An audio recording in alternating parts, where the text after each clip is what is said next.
நம்முடைய தாய்மார்கள், நம்முடைய சகோதரிகள் 9 மணியை தாண்டி ஒரு அரசியல் கூட்டத்தில் அவங்க இருக்கக்கூடிய வேலையெல்லாம் ஒத்தி வைத்து விட்டு நம்முடைய குனியாமுத்தூர் பகுதியில் இங்க வந்து அமர்ந்திருக்கின்றார்கள். கடந்த 3 மணி நேரமா இருக்கிறாங்கன்னா, இந்த பகுதியினுடைய சட்டமன்ற உறுப்பினர், இதற்கு முன்பு அமைச்சராக இருந்தவர், இதே தொகுதியில் 3 முறை சட்டமன்ற உறுப்பினராக இருந்தவர், இந்த குனியாமுத்தூர் பேரூராட்சியினுடைய இதற்கு முந்தைய தலைவராக இருந்தவர், உங்களுடைய அன்பையெல்லாம் பெற்றிருக்கக்கூடிய அண்ணன் எஸ்பி வேலுமணி அவர்கள் மீது நீங்கள் வைத்திருக்கக்கூடிய அன்பு 9 மணியை தாண்டி நம்முடைய தாய்மார்கள் அமர்ந்திருக்கின்றார்கள். அதை விட பெரிய பாகியம் ஒரு தலைவருக்கு கிடைக்க முடியாது, தொண்டர்களுக்கு ஒரு கட்சி கிடைக்க முடியாது. தாய்மார்கள் வைத்திருக்கக்கூடிய அன்பு. அதனால் இந்த அற்புதமான நிகழ்ச்சியில மாலை நேரத்தில் இருக்கக்கூடிய எல்லா தாய்மார்களுடைய பாதத்தை தொட்டு வணங்கி எங்களுடைய நன்றிகளை இந்த நேரத்தில் தெரிவித்துக் கொள்கின்றோம். அருமை சொந்தங்களே, இது ஒரு சாதாரண கூட்டம் இல்லைங்க, அது ஒரு தெருமுனை கூட்டம். ஆனா ஒரு தெருமுனை கூட்டத்திற்கு இவ்வளவு பெரிய எதிர்பார்ப்போடு, ஒரு சக்தியோடு, ஒரு நல்ல ஒரு எண்ணத்தோடு தமிழகத்தை எப்பொழுது வேண்டுமானாலும் தேர்தல் அறிவிக்கக்கூடிய ஒரு சூழ்நிலை. 5 ஆண்டுகளாக திமுகவுடைய ஆட்சியை பார்த்துக் கொண்டிருக்கின்றோம். இன்னைக்கு எல்லா மக்களும் ஒன்றை மட்டும்தான் சொல்கின்றார்கள், ஸ்டாலின் அவர்களே, நீங்கள் ஆண்டது போதும், தமிழகத்திலே மக்கள் மாண்டது போதும், எங்களுக்கு ஆட்சி மாற்றம் வேண்டும் என்கின்ற ஒத்தை கருத்துல தமிழகத்தில் எல்லோருமே எப்ப தேர்தல் வரும் என்று கொண்டிருக்கின்றார். நீங்க பாருங்க, தமிழகத்தில் எந்த ஒரு ஆட்சி காலத்திலும் இல்லாத ஒரு அவல நிலை. 5 ஆண்டு காலம் ஆட்சியில், 5 ஆண்டு காலம். இன்னைக்கு தமிழகத்தில் 35 அமைச்சர்கள் இருக்கிறார். 14 அமைச்சர்கள் மீது ஏதோ ஒரு ஊழல் வழக்கு நீதிமன்றத்தில் நடந்து கொண்டிருக்கிறது. KN நேரு அவர்களாக இருக்கட்டும், 10 ரூபாய் அமைச்சர் செந்தில் பாலாஜியாக இருக்கட்டும், யாராக இருந்தாலும் கூட தமிழகத்தில் கொள்ளையடிப்பதற்காகவே ஒரு கூட்டம் 5 ஆண்டுகளாக மக்களை கசங்கி பிழிந்து விட்டார், கசக்கிட்டார். மக்களுக்கு வேண்டாம். என்னதான் கவர்ச்சிகரமான திட்டங்களை அறிவித்தாலும் முதலமைச்சர் ஐயா ஸ்டாலின் அவர்கள் திடீர்னு திமுக காரங்களுக்கு ஒரு சந்தோஷம். என்னங்க சந்தோஷம் இல்லைங்க, தாய்மார்களுக்கு வங்கி கணக்குக்கு 5000 ரூபாய் அனுப்பிட்டோம். அவங்க எல்லாம் சந்தோஷமா வங்கியில போய் ஓடி போய் பணப்பெடுக்க நிக்கிறாங்க. அவங்க சந்தோஷமா வங்கிக்கு போறத பார்த்தாவே தெரியலையா?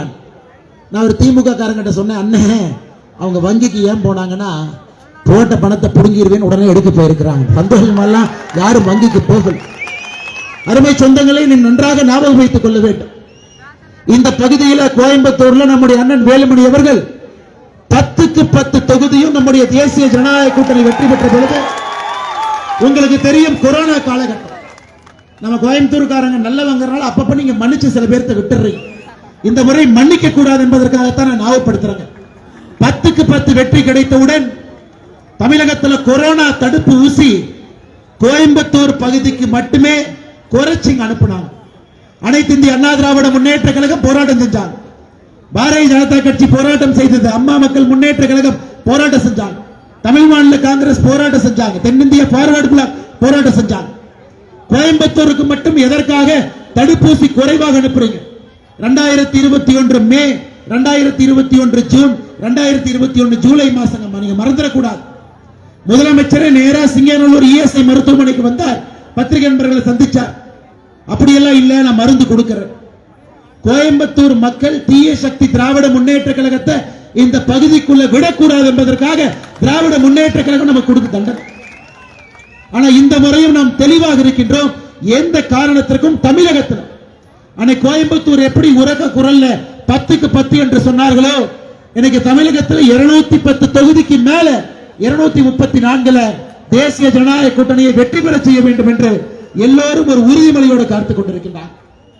சகோதரிகளே, இப்ப நான் பேசுறது நினைச்சு நீங்க கொஞ்சம் தப்பா நினைக்க கூடாது.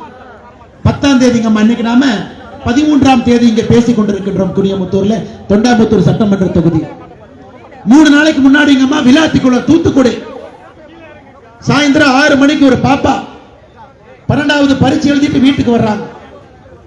இயற்கை உபதைக்காக வீட்டுல கழிப்பறை வசதி இல்ல, பக்கத்துல ஒரு தோட்டத்துக்கு போறாங்க.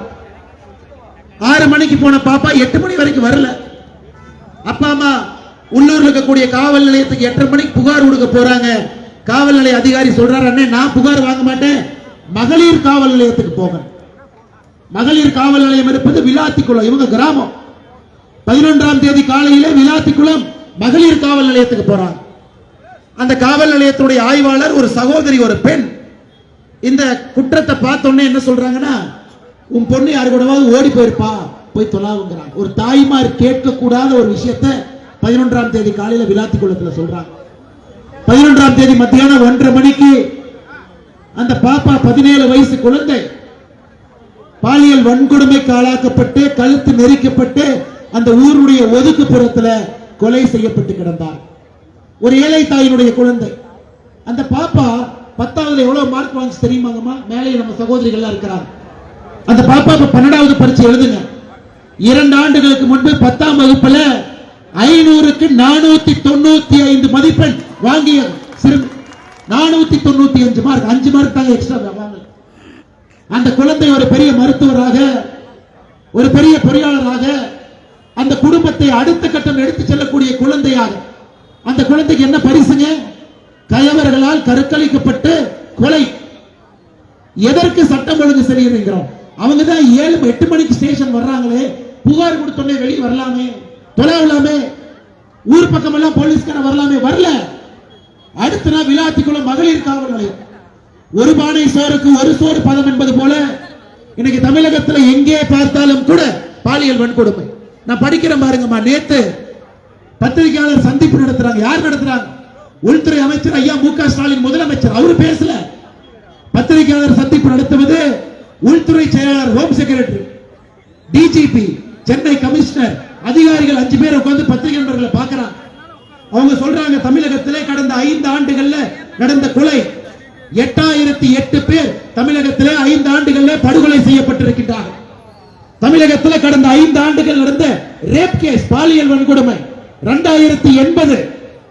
தினமும் ஒருத்தருங்கம்மா 18 வயசுக்கு இருக்கக்கூடிய குழந்தை, 18 வயசு கீழே இருந்தா போக்சோன்னு ஒரு சட்டங்கம்மா. 18 வயதுக்கு இருக்கக்கூடிய குழந்தை, எத்தனை குழந்தை நம்பிக்கை அங்க வந்திருக்கிறாங்க யோசிச்சு பாருங்கம்மா. மேடையின்மை புகைப்படம் எடுத்துட்டு போறாங்க. குழந்தை நம்பிக்கையோடு இந்த கூட்டத்துக்கு வந்திருக்கிறார். அப்பா அம்மாவும் நம்பிக்கையோடு இந்த குழந்தையை கூட்டு வந்திருக்கிறாங்க. பத்திரமா நம்ம வீட்டுக்கு கூட்டு போவோம். அந்த குழந்தைய நம்பிக்கையா பள்ளிக்கூடத்துக்கு அனுப்புறாங்க. அந்த குழந்தை பத்திரமா வருது. பாதுகாக்க வேண்டிய பொறுப்பு யாருதுங்க? அரசனுடைய பொறுப்பு. அதுக்குதான் நம்ம சம்பளம் கொடுக்கிறோம், அதுக்குதான் வரிப்பணம் கொடுக்கிறோம். நம்ம குழந்தைய பத்திரமாக பாதுகாக்க வேண்டிய பொறுப்பு அரசு. கடந்த 5 ஆண்டுகள்ல 18 வயதுக்கு கீழே இருக்கக்கூடிய குழந்தைகள் மீது நடத்தப்பட்ட குற்றம், நான் சொல்றது இதை மட்டும் நல்லா கேட்டுக்கம்மா, 39,900 குற்றங்கள். தமிழகத்திலே 18 வயசுக்கு கீழே குழந்தைகள் 39,900 பேர்த்தின் மீது குற்றம் நடத்தப்பட்டிருக்கிறது. அப்ப ஒரு நாளைக்கு 22 குழந்தையின் மீது 22 குழந்தை ஒரு நாள். அது பாலியல் வன்கொடுமையா இருக்கலாம், வேறொரு குற்றமா இருக்கலாம். குற்றம் 18 வயசு கீழே தனியா ஒரு சட்டம் வைத்திருக்கின்றார்கள், போக்சோ என்கின்ற சட்டம். எந்த லட்சணத்தில் திராவிட முன்னேற்ற கழகம் சொல்லுகின்றார்கள் சட்டம் ஒழுங்கு சிறப்பாக இருக்கிறது? சட்டம் ஒழுங்கு சந்தி சிரிக்குதுங்கம்மா, சந்தி சிரிக்குது, சந்தி சிரிக்குது. முதலமைச்சர் அவரு திமுக காரங்களை மட்டும் கூட்டம் போட்டு பார்க்கிறார், பொதுமக்களை பார்க்கிறதே கிடையாது. நம்முடைய முதலமைச்சர் ஐயா ஸ்டாலின் அவர்கள் எதற்கு நம்பிக்கையோடு சுத்துறார்? திமுக ஆட்சிக்கு வரும். பூத் கமிட்டி மாநாடு திமுக உறுப்பினர், திமுக மகளிர் அணி மாநாடு, திமுக மாணவர் அணி மாநாடு. பொதுமக்களை பார்க்கறதே இல்லையே. கட்சிக்காரங்களை பார்த்தா கட்சிக்காரங்க என்ன சொல்லுவாங்க? ஐயா சூப்பர், ஐயா டூப்பர், ஐயா டாப்பர்லாம் சொல்லுவாங்க. பொதுமக்கள் அவ்வளவு கொலை வெறியில் இருக்கிறாங்க. திராவிட முன்னேற்ற கழகத்தினுடைய ஆட்சி திரும்ப தமிழகத்திலே கொடுக்க கூடாது. 18 வயசுக்கு இருக்கக்கூடிய குழந்தை பாதுகாப்பாங்க. ஒசூர்ல 2.5 வயசு குழந்தை பாதுகாப்பாங்க. 68 வயது மூதாட்டி பாதுகாப்பாக. பாலியல் வன்கொடுமை என்பது சர்வசாதாரணமாக தமிழகத்தில் இன்னைக்கு தாங்கம்மா கூட்டு பாலியல் பலாத்கார கேங் ரேப் இன்னைக்கு தான் கேட்கிறோம். இதற்காகத்தான் பாரத பிரதமர் நரேந்திர மோடி அவர்கள் மதுரையில், ஏன்னா இந்த தொகுதியில் நம்ம கூட்டம் லேட்டா நடத்துறதுக்கான காரணங்க, பாரதிய ஜனதா கட்சி நம்முடைய பிரதமர் மோடி வருகின்ற கூட்டத்திற்கு பொறுப்பாளராக அண்ணன் வேலுமணி அவர்கள் மதுரையில, திருச்சியில, மதுராந்தகத்தில் அங்கெல்லாம் போய் பணி செய்து கொண்டிருந்தார். அதனாலதான் அண்ணனுடைய தொகுதியில பிரதமருடைய கூட்டம் நடத்தி முடித்த பிறகு அண்ணனுடைய தொகுதியில் உங்களை சந்தித்துக் கொண்டிருக்கின்றோம். பெரியவருடைய ஆசீர்வாதத்தை கேட்டுக் கொண்டிருக்கின்றோம். மதுரையில் நம்முடைய பிரதமர் சொன்னார், புரட்சி தலைவி அம்மா ஜெயலலிதா அவர்கள் காலத்தில் ஒரு பெண்ணின் மீது ஒரு கயவன் கை வைத்தால் என்ன ஆகும் யோசிச்சு பாருங்க. சொன்னது யாருங்க? பாரத பிரதமர் நரேந்திர மோடி அவர்கள். அப்படி கட்டுக்கோப்பாக இருந்த ஒரு மாநிலத்தில் பத்திரிகையை திறந்தாவே நெஞ்சம் பதை பதைக்கிறது. 17 வயசு குழந்தைங்க 495 மார்க் 500. அந்த குடும்பத்தில் அந்த பாப்பா அதை விட என்ன செய்ய முடியும் நீங்க சொல்லுங்க. அந்த வறுமையை ஒரு தலைமுறையில் அந்த பாப்பா மாத்திருப்பான். சட்டம் ஒழுங்கு அதல பாதாளத்துல சந்தி சிரித்துக் கொண்டிருக்கிறது. பெரியவர்களே, தாய்மார்களே, உங்களுடைய பாதுகாப்புக்காக இன்னைக்கு கோயம்புத்தூருக்கு பொறுப்பு அமைச்சர் யார்? யார்கிட்ட போய் சொல்லுவீங்க? செந்தில் பாலாஜி 10 ரூபாய் வாங்கி கைது செய்யப்பட்டு புலால் சிறைக்கு 400 நாள் போனாரு அண்ணன் முத்துசாமி. முத்துசாமி அவர் கிளம்பிட்டாரு. யாரு பொறுப்பு அமைச்சர்னே தெரியாது. ஆனா அண்ணன் எஸ்பி வேலுமணி அவர்கள் 2016 இருந்து 21 அதற்கு முன்பும் இருந்த பொழுது கோயம்புத்தூருக்குன்னு ஒருத்தர், பிரச்சனைனா ஒருத்தர், சொன்னா தீர்வு ஒருத்தர். கோயம்புத்தூர் தொண்டாமுத்தூர் பகுதியினுடைய முன்னேற்றம் மட்டுமல்ல, அது சிங்கநல்லூராக இருக்கட்டும், கவுண்டபாளையமாக இருக்கட்டும், சூலூராக இருக்கட்டும், கோயம்புத்தூருடைய வடக்கு தெற்கு பகுதியாக இருக்கட்டும், எல்லா இடத்துலயும் இது வளரணும். அப்பதான் உங்க குழந்தைங்க தொண்டாமுத்தூர்ல இருந்து கோயம்புத்தூருக்குள்ள போனா ஐடி பார்க்ல வேலை கிடைக்குங்கம்மா. அப்ப அந்த பகுதி வளரும். உங்க குழந்தைங்க நல்லா படிச்சு மருத்துவ கல்லூரிக்கு இலவசமா போய் சேரும். அதனால்தான் அனைத்து இந்திய அண்ணா திராவிட முன்னேற்ற கழகத்தினுடைய ஆட்சி காலத்துல இந்தியாவிற்கு எங்கேயும் பாரதிய ஜனதா கட்சி ஆளுகின்ற மாநிலத்துக்கு நம்ம 11 கொடுக்கலீங்க. உத்தரப்பிரதேசத்துக்கு 11 கொடுக்கல. தமிழகத்தில் அண்ணன் எடப்பாடி பழனிசாமி அவர்கள் முதலமைச்சராக இருந்த பொழுது 16 மருத்துவ கல்லூரி ஒரே நாளில் கொடுக்கும். மோடியை பொறுத்தவரைக்கும் என்னங்க, எந்த மாநிலத்தில் மத்திய அரசுடைய திட்டத்தை நல்லா செயல்படுத்துறாங்களோ அதிக நிதி அந்த மாநிலத்துக்கு கொடுப்போம். அது மக்களுக்கு போய் சேரும். எனக்கு பிரதமர் ஐயா திருச்சியில சொல்றார், எனக்கு எல்லா ஏழை மக்களுக்கும் வீடு கொடுக்க வேண்டும் என்கின்ற ஆசை. கிராமப்புறத்தில் இருக்கக்கூடிய எல்லோருக்கும் வீடு கொடுக்கணும். அதே துறையினுடைய மந்திரி அண்ணன் இருந்தார் 5 வருஷம். ஆனா பிரதமர் அவர்கள் திருச்சியில சொல்றாங்க, தமிழகத்தில் மட்டுமே மத்திய அரசு கொடுக்கக்கூடிய வீட்டு திட்டத்தை ஏன் முடக்கி வைக்கிறீங்க முதலமைச்சர் அவர்களே? உங்களுக்கும் எனக்கும் பிரச்சனை இருக்கலாம், அது வேற. மாநில அரசுக்கும் மத்திய அரசுக்கும் பிரச்சனை இருக்கலாம், அது வேற. ஆனா மத்திய அரசு தமிழக மக்களுக்கு வீடு கொடுக்க வேண்டும் என்று கிராமப்புற மக்களுக்கு கொடுக்கும் பொழுது எதற்காக முடக்குகின்றீர்கள் என்று பாரத பிரதமர் நரேந்திர மோடி அவர்கள் திருச்சியில பேசிட்டு போறார். அதனால்தான் எங்களுடைய ஆசை, பாரதிய ஜனதா கட்சியுடைய தொண்டர்கள், தலைவர்கள் மேடையின் மீது நம்முடைய தொண்டர்கள் எல்லாம் சேர்ந்து இந்த தெருமுனை பிரச்சார கூட்டம் போடுவது, மத்திய அரசுடைய திட்டங்கள் தங்கு தடை இல்லாம மக்களுக்கு வந்து சேரும். மாநிலத்தில் அதற்கான ஒரு ஆட்சி வரணும். தேசிய ஜனநாயக கூட்டணி வெற்றி பெறணுங்கம்மா. அண்ணன் எடப்பாடி பழனிசாமி அவர்கள் மறுபடியும் முதலமைச்சரா வரணும். 4 ஆண்டுகள் அவருடைய 4.5 ஆண்டுகள் முதலமைச்சரா பார்த்திருக்கிறோம். இன்னைக்கு பாரத பிரதமர் அவர்கள் நம்பிக்கை வைத்திருக்கின்றார்கள். பாரத பிரதமர் அவர்கள் சொல்லியிருக்கின்றார்கள், இத்தனை இந்தியாவில் எத்தனை தலைவரை பார்க்கிறார். பிரதமருடைய உத்தரவு பாரதிய ஜனதா கட்சியினுடைய தொண்டர்களுக்கு, தலைவர்களுக்கு, அண்ணன் எடப்பாடி பழனிசாமி அவர்கள் தமிழகத்தில் முதலமைச்சராக 2026 பொறுப்பேற்கணும். திட்டங்கள் தங்குதடை இல்லாம வரும். அதற்குத்தான் நம்ம எல்லோரும் உழைக்கிறோம். பொதுமக்களை பார்க்கணும். இன்னைக்கு திமுக காரங்கம்மா பொய் சொல்றக்கே ஒரு கூட்டம் இருக்குன்னா திராவிட முன்னேற்ற கழகத்தினுடைய கூட்டம். பொய் சொல்றக்கு எதை சொன்னாலும் மாத்தி பேசுவாங்க. எதை சொன்னாலும் டெல்லி இந்த எலெக்ஷன் தமிழ்நாட்டுக்கான எலெக்ஷன். தமிழ்நாட்டில் யார் முதலமைச்சர் என்பதற்கான தேர்தல், தமிழ்நாட்டில் யார் சட்டமன்ற உறுப்பினர் என்பதற்கான தேர்தல். டெல்லியில் இருக்கக்கூடிய நம்முடைய தலைவர்கள் தமிழகம் முன்னேற வேண்டும், நிதி கொடுக்கணும்னு நினைக்கிறார். வரி பணத்தை இங்கே அனுப்ப வேண்டும் என்று நினைக்கின்றார். ஊழல் இல்லாம ஆட்சி நடக்க வேண்டும் என்று நினைக்கின்றார். அதற்காக அனைத்து இந்திய அண்ணா திராவிட முன்னேற்ற கழகம் தலைமையிலான தேசிய ஜனநாயக கூட்டணி இங்க இருக்குதுங்க. இன்னைக்கு பாரு, பெண்களுக்கு 5000 ரூபாய் கொடுத்தோம். தப்பில்லைங்கம்மா, உங்க பணம் உங்களுக்கு வந்துச்சு, தப்பே இல்லை. அசாம்ல நேற்று நம்முடைய பாரதிய ஜனதா கட்சியுடைய முதலமைச்சர் அண்ணன் ஹிமந்த பிஸ்வாஸ் நேற்று 9000 ரூபாய் கொடுத்தார். 9000 ரூபாய் ஒரே நாள்ல அசாமுடைய எல்லா மகளிருடைய வங்கி கணக்குக்கு 9000 ரூபாய். ஏன்னா அசாம்லயே 1000 ரூபாய் கொடுக்குறாங்க. 4 மாதத்துக்கு 4000. நமக்கு பொங்கல் இருப்பது போல அசாம்ல பிகுக்கு 5000. ஒரே நாள்ல முதலமைச்சர் சொன்னார் 9000. நம்ம அசாம்ல தடுத்தமாங்கம்மா, எங்கேயும் தடுக்க மாட்டோம். நாம் எதற்கு தடுத்து போகின்றோம்? மக்களுடைய வரிப்பணம், மக்களுக்கு வர வேண்டிய பணம். 2021 திராவிட முன்னேற்ற கழகம் ஆட்சிக்கு வந்த பொழுது நம்முடைய நிதியமைச்சர் பிடிஆர் ஐயா 2 வாட்ச் கட்டியிருப்பார். 2 வாட்ச் பிடிஆர் 2 வாட்ச் கட்டியிருப்பாரு. சரி, அமெரிக்கால இருந்து வந்திருக்காரு, மக்களுக்கு வேலை செய்யணுங்கிறதா 2 வாட்ச். இதுல டைம் தப்பா இருந்தா கூட இதுல சரியா இருக்கும். சட்டமன்றத்தில் அண்ணன் எடப்பாடி அவர்கள், அண்ணன் வேலுமணி அவர்கள், அண்ணன் நயினார் நாகேந்திரன் அவர்கள் வானத்தேக்கா சட்டமன்றத்தில், அண்ணன் பிடிஆர் அண்ணே ஆட்சிக்கு வந்தோடனே முதல் மாசத்துல 1000 ரூபாய் கொடுப்பேன்னு சொன்னீங்க. 3 மாசம் ஆட்சி எப்ப கொடுப்பீங்க? 5 மாசம் ஆட்சி எப்ப கொடுப்பீங்க? 10 மாசம் ஆட்சி எப்ப கொடுப்பீங்க? 15 மாசம் ஆட்சி எப்ப கொடுப்பீங்க? மதுரையில் ஒரு பத்திரிகையாளர் சந்திப்புல வாட்ச் எடுத்து பார்த்தார். சொன்னோம், ஆனா எப்பன்னு சொன்னமா அப்படின்னா அன்னைக்கு பிஞ்ச செருப்பு இல்லைங்கம்மா, பிஞ்ச செருப்பு அன்னைக்கு இல்ல.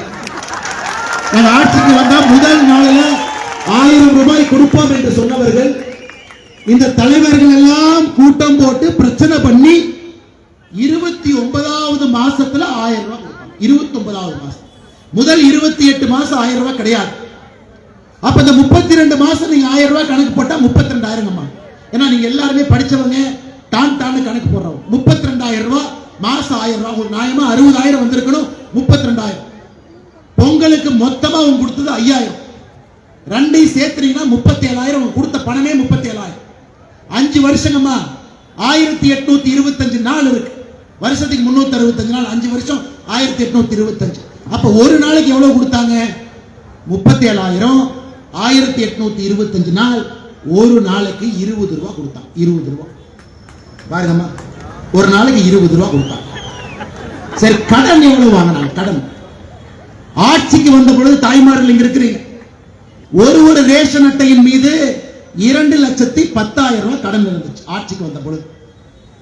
அண்ணன் எடப்பாடி அவர்கள் ஆட்சியிலிருந்து வெளியே வந்த பொழுது 1952 சுதந்திரத்திற்கு பிறகு தொடர்ந்து தேர்தல் நடக்குது.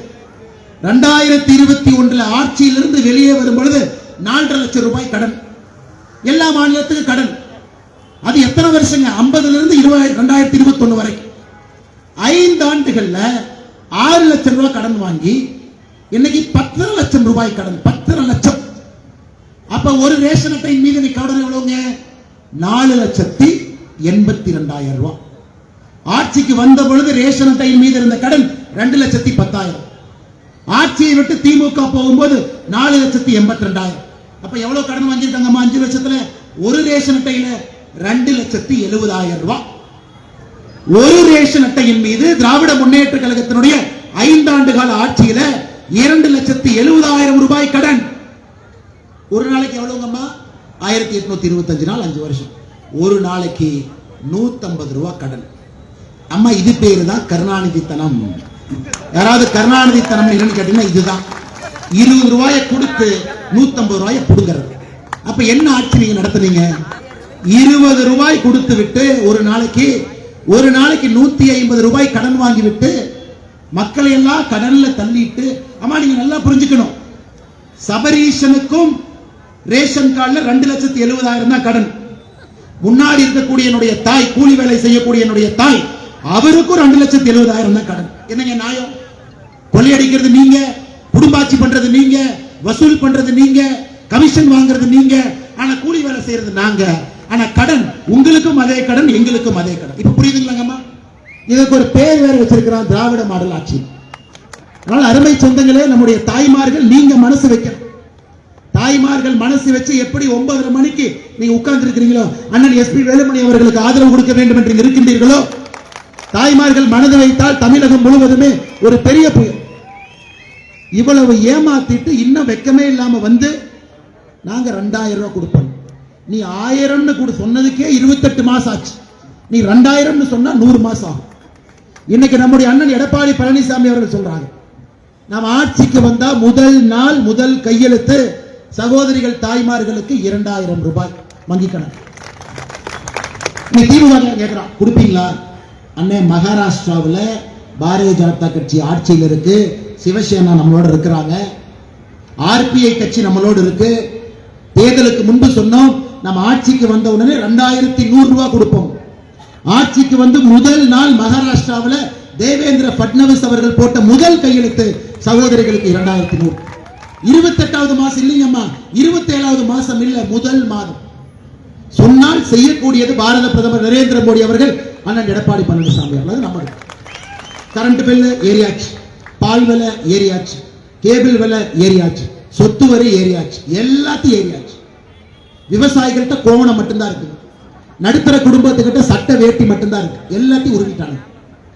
இன்னைக்கு அதனால்தான் அண்ணன் எடப்பாடி பழனிசாமி அவர்கள் ஒரு குடும்பத்திற்கு நீங்க வரி கட்டி கட்டி கட்டியே மாஞ்சு போயிட்டீங்க. ஒரு குடும்பத்திற்கு உதவித்தொகை 10,000 ரூபாய் ஆட்சிக்கு வந்த உடனே வங்கி கணக்கு அனுப்பிச்சிருங்க. இது யாரும் யாருக்கு இலவசமா கொடுக்கலீங்கம்மா, உங்க பணத்தை உங்களுக்கு அரசு கொடுக்கிறாங்க. யோசிச்சு பாருங்க. ஆனா திமுக யாராச்சும் வந்து நான் 1000 ரூபாய் கொடுக்கிறேன், 2,000 ரூபாய் கொடுக்கிறேன்னா வீட்டுக்கு வெளியே பிஞ்ச செருப்பு இருக்கு, ஓடி போயிரு நீங்க சொல்லிருக்கமா, வேற எதுவுமே வேண்டாம். பெண்களுக்கு பாலியல் வன்முறை, பெண்களுக்கு எதிரான குற்றம், அதை உங்களால காப்பாற்ற முடியல, துப்பு இல்ல. இன்னைக்கு பேசிட்டு இருக்கிறாங்க. எதற்காக நம்ம இதெல்லாம் சொல்றாங்கம்மா? இதை நம்ம ஏமாந்த கூடாதுங்கம்மா. பாருங்க, இன்னைக்கு தயாநிதி மாறன் சொல்றார். தயாநிதி மாறன் கருணாநிதியோட பேரன் ஒரு மீட்டிங்ல உட்கார்ந்து இருக்காரு. பக்கத்துல 10 ரூபா பாலாஜி உட்கார்ந்து இருக்காரு. தயாநிதி மாறன் சொல்றாரு, கோயம்புத்தூர்காரங்க குசும்புக்காரங்க பக்கத்தூர்காரங்களை கெடுப்பாங்களாமா. ஏயா உனக்கு ஓட்டு போடலினா ஓட்டு போடலின்னு சொல்லுங்க. எதுக்காக கோயம்புத்தூர் மக்கள் மீது அபாண்டமான ஒரு குற்றச்சாட்டை வைக்கிறீங்க? கோயம்புத்தூர் மக்கள் அவர்களும் நன்றாக வாழ்வார்கள், வந்தவர்களையும் நன்றாக வாழ வைப்பார்கள். கோயம்புத்தூர் இதை அவங்க தாத்தா ஐயா கருணாநிதி அவர்கள் காமராஜர் ஐயாவை எதிர்த்து தேர்தல் பிரச்சாரம் பண்ணும் பொழுது குமரியில சொல்றார். கன்னியாகுமரியில கருணாநிதி ஐயா, நெல்லை எங்கள் எல்லை, குமரி எங்கள் தொல்லைங்கிறார். ஏன்னா குமரியில காமராஜர் ஐயா இருக்காராமா. நாகர்கோவில் காமராஜர் ஐயா தொந்தரவு பண்றாராம். அதனால காமராஜர் ஐயா தொல்லை. இங்க அனைத்து இந்திய அண்ணா திராவிட முன்னேற்ற கழகம், பாரதிய ஜனதா கட்சி, தமிழ் மாநில காங்கிரஸ், பார்வர்டு பிளாக், இவங்கெல்லாம் தொந்தரவு. அமமுக இங்க தொந்தரவு.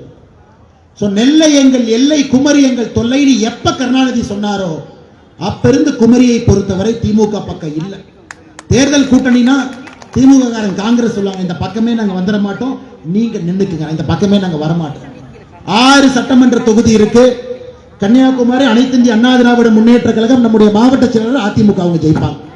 மிச்ச இடத்துல காங்கிரஸ் ஜெயிக்கும், பிஜேபி நாகர்கோவில் நம்ம ஜெயித்திருக்கோம். திமுகவுக்கு வேலையே இல்லை. ஏன்? ரோஷமுள்ள குமரி மக்கள் சொன்னார்கள், எங்களை பார்த்து நீங்க என்ன சொன்னீங்க? நெல்லை உங்கள் எல்லை, குமரி உங்கள் தொல்லையான். இன்னைக்கு கோயம்புத்தூர் மக்களை பார்த்து குசும்புக்காரர்கள் பக்கத்தூரை கெடுப்பாங்கன்னு சொல்றவங்கள கோயம்புத்தூர் பக்கமே நீங்கள் விடக்கூடாது என்கின்ற அன்பான வேண்டுகோளை இந்த நேரத்தில் நான் வைக்கின்றேன். அன்பு சொந்தங்கள், கோயம்புத்தூருக்கு இன்னைக்கு தரம் வேண்டும், உலக தரம் வேண்டும். எனக்கு பெரிய நம்பிக்கை இருக்கு. இன்னைக்கு நம்முடைய பாரத பிரதமர் நரேந்திர மோடி அவர்கள் வரும் பொழுது வரவேற்பதற்காக நான் நிற்பேன். அண்ணன் வேலுமணி அவர்கள் இருப்பாங்க. மோடி ஐயா என் பேரை சொல்வது அவருக்கு என்ன தெரியுங்க ஐயா, அதே கட்சியில் இருக்க என் பேரை சொல்றாங்க. ஆனா வேலுமணி பார்க்கும் பொழுது ஹலோ மிஸ்டர் வேலுமணி என்று சொல்வார். எதற்கு அதை சொல்றார்? எதுக்கு அவர் பேரை சொல்றாரு? எத்தனையோ பேர் இருக்கிறாங்க, எத்தனையோ கூட்டணி கட்சிகள் இருக்கு.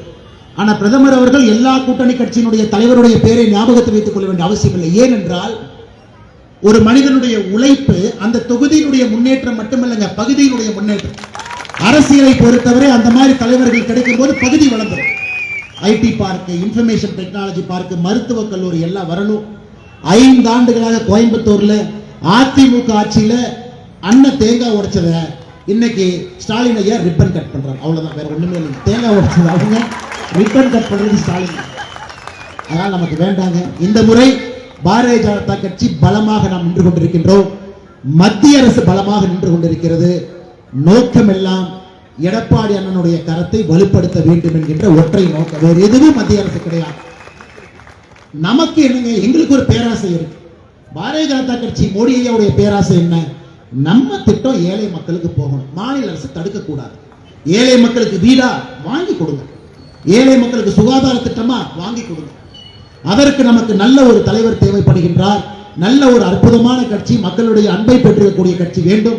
புரட்சி தலைவி, புரட்சி தலைவர் அவர்கள் எல்லாம் இருந்து இந்த இயக்கத்தை வளர்த்த ஒரு கட்சி வேண்டும். அந்த கட்சி இன்னைக்கு தமிழகத்தில் தேசிய ஜனநாயக கூட்டணியுடைய தலைமையை வகித்த அந்த கட்சி இன்னைக்கு இருக்கு. அதனால் உங்களுக்கு எந்த சந்தேகமும் எந்த சிந்தனையும் வேண்டாம். இன்னைக்கு இங்க அண்ணன் நிக்கிறாங்க, வரும்போது பார்த்த திமுக காரன் இடத்துல போஸ்ட் ஒட்டி வச்சிருந்தான். என்னங்க ஐயான்னு கேட்டான். வெச்ச குறி தப்பாது அப்படின்னு போஸ்ட் ஒட்டிருக்கான் திமுக. உங்களால உரியடிக்க சொன்னாவே பக்கத்து காட்டுல போய் அங்க உரியடிப்பாங்க. தொண்டாமுத்தூர்ல வெச்ச குறி தப்பாதுன்னு ஏன் போஸ்டர் காஸ்ட் வேஸ்ட் பண்ணி காசு ஒட்டுறீங்க? அதனால் 4வது முறையும் தொடர்ந்து இந்த தொண்டாமுத்தூர்ல திராவிட முன்னேற்ற கழகம் 4வது முறையும் திமுக இங்க தோக்க போகுது.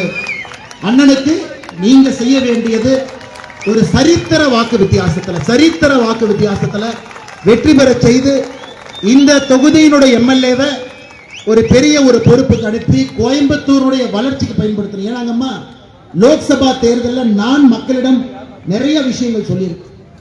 எங்களுக்கு மரியாதை பிரச்சனை. மோடியை ஏர்போர்ட் கொடுக்க தயாரா இருக்கிறாங்க, நிலத்தை கொடுக்க மாட்டாங்க. நிலத்தை கொடுக்கிறோம், 5 ஏக்கர் இல்ல, 5 ஏக்கர் கோர்ட் கேஸ் இருக்கு. அலைஞ்சு செருப்பு தான் தேஞ்சு போச்சு. மக்களிடம் நாங்கள் பதில் சொல்லிக் கொண்டிருக்கின்றோம். அண்ணன் வேலுமணி அவர்கள் வந்த பிறகு நாங்கள் கொடுத்திருக்கக்கூடிய வாக்குறுதி ஒன்னொன்னா நிறைவேற்றிக்கிட்டே வரணும். மத்திய அரசு தயார், மாநில அரசு ஃபைல் அனுப்புறீங்க, எப்படிங்கம்மா கொடுக்கறது? வந்தே பாரத் ட்ரெயின் கோயம்புத்தூர் கொண்டு வர, அவ்வளவு குழந்தைங்க பெங்களூர்ல இருக்கிறாங்க, ஒரு ட்ரெயின் பத்தாதுங்கம்மா, 3 ட்ரெயின் வேணும். ஆனா இங்க இருக்கிறவங்க கொஞ்சமாச்சு கண்ணை காட்டணும். கோயம்புத்தூர் விமான நிலையத்தை விஸ்தாரப்படுத்தணும், இங்க இருக்கிறவங்க கண்ணு காட்டணும்.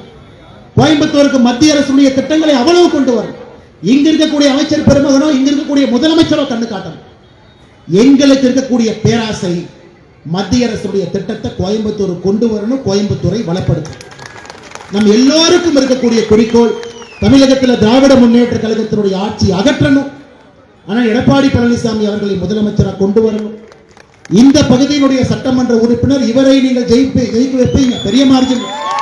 ஆனால் கோயம்புத்தூருடைய வளர்ச்சிக்கு, தமிழகத்தினுடைய வளர்ச்சிக்கு அண்ணனை நீங்கள் பயன்படுத்த வேண்டும் என்று இருகரம் கூப்பி உங்களுக்கு இந்த நேரத்தில் வேண்டுகோள் விடுத்து, எங்கேயுமே தமிழ்நாட்டில் 9:40க்கு தாய்மார்கள் இருக்கிற இடத்துல இருந்து கலையாம சேர்ல உட்கார்ந்து நான் பார்த்தது கிடையாது.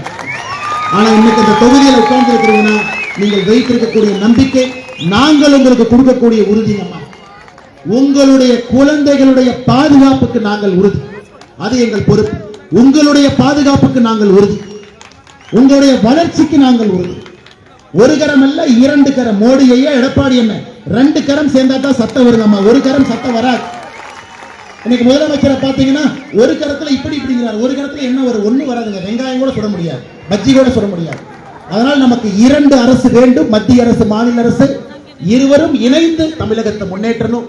மிக அற்புதமான இந்த கூட்டத்தை நடத்தி கொண்டிருக்கக்கூடிய பாரதிய ஜனதா கட்சியினுடைய அன்பு தலைவர் சந்திரசேகரன் அவர்கள், வசந்தராஜன் அவர்கள், ரகுநாதன் அவர்கள், மாரிமுத்து அவர்கள், கருமுத்து தியாகராஜன் அவர்கள், பாலகணேசன் அவர்கள், சரண்யா ரவி அவர்கள், அமுதா அவர்கள், ஜெகதீஷ் அவர்கள், மஞ்சுகுமாரன் அவர்கள், நாகராஜ் அவர்கள், பிரதீப் அவர்கள், ராஜசேகரன் அவர்கள், பிரேம்குமார் அவர்கள், மிக முக்கியமாக அனைத்து இந்திய அண்ணா திராவிட முன்னேற்ற கழகம் இந்த பகுதியில் இரும்பு கோட்டையாக வைத்திருக்கக்கூடிய இந்த பகுதியினுடைய மாவட்டத்தினுடைய இணைச் செயலர் அக்கா மணிமேகலை அவர்கள், சுண்டகாமுத்தூர் பகுதியினுடைய தலைவர் அண்ணன் கே.ஆர். செல்வராஜ் அவர்கள், குடியமுத்தூர் பகுதியினுடைய தலைவர், இந்த கூட்டத்திற்கு மிக முக்கிய காரணமாக இருக்கக்கூடிய அண்ணன் மதனகோபால் அவர்கள், செல்லபுரம் பகுதியினுடைய தலைவர் கௌதம் அவர்கள், ஆர்எஸ்புரம் பகுதியினுடைய தலைவர் விஸ்வநாதன் அவர்கள், கரும்புக்கடை பகுதியினுடைய தலைவர் அருமை அண்ணன் எஸ்.எம். ஹுசேன் அவர்கள், மாவட்ட வர்த்தக அணியினுடைய செயலாளர் அண்ணன் வேணு அவர்கள், எல்லா நம்முடைய வார்டுடைய செயலர்கள் 88 வடிவேல் அவர்கள், கௌதம் அவர்கள், சரவணன் அவர்கள், ஜெயகிருஷ்ணன் அவர்கள், மணல் நாராயணன் அவர்கள், சுரேஷ் பாபு அவர்கள், ஜூனியர் ராஜா அவர்கள், செல்லப்பன் அவர்கள், ஜெகன் அவர்கள், பாஸ்கர் அவர்கள், இளங்கோவன் அவர்கள், புல்கான் அவர்கள், ஈகேபி பழனிசாமி அவர்கள், மிக முக்கியமாக நம்முடைய கூட்டணி கட்சி தமிழ் மாநில காங்கிரஸ்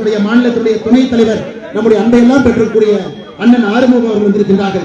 அம்மா மக்கள் முன்னேற்ற கழகத்தினுடைய கோவை மேற்கு மாவட்ட செயலாளர் சதீஷ்குமார் அவர்கள், பகுதி கழக செயலாளர் பாலசுப்ரமணியம் அவர்கள், மாவட்ட மகளிர் அணி செயலாளர் பிரதீபா அவர்கள், தென்னிந்திய பார்வர்ட் பிளாக் இளைஞர்களுடைய பொதுச் செயலாளர் அண்ணன் மணிகண்டன் அவர்கள், மிக முக்கியமாக எல்லா நம்முடைய கூட்டணி கட்சியினுடைய அன்பு தொண்டர்கள், மிக முக்கியமாக நம்முடைய பொதுமக்கள், தாய்மார்கள், சகோதரிகள், பெரியவர்கள், குழந்தைகள், பத்திரிகை நண்பர்கள், உங்கள் எல்லோருக்கும் மறுபடியும் நீங்கள் நன்றி கலந்த வாழ்த்துக்களை, வணக்கங்களை தெரிவித்து என்னுடைய உரையை முடித்துக் கொள்கின்றேன்.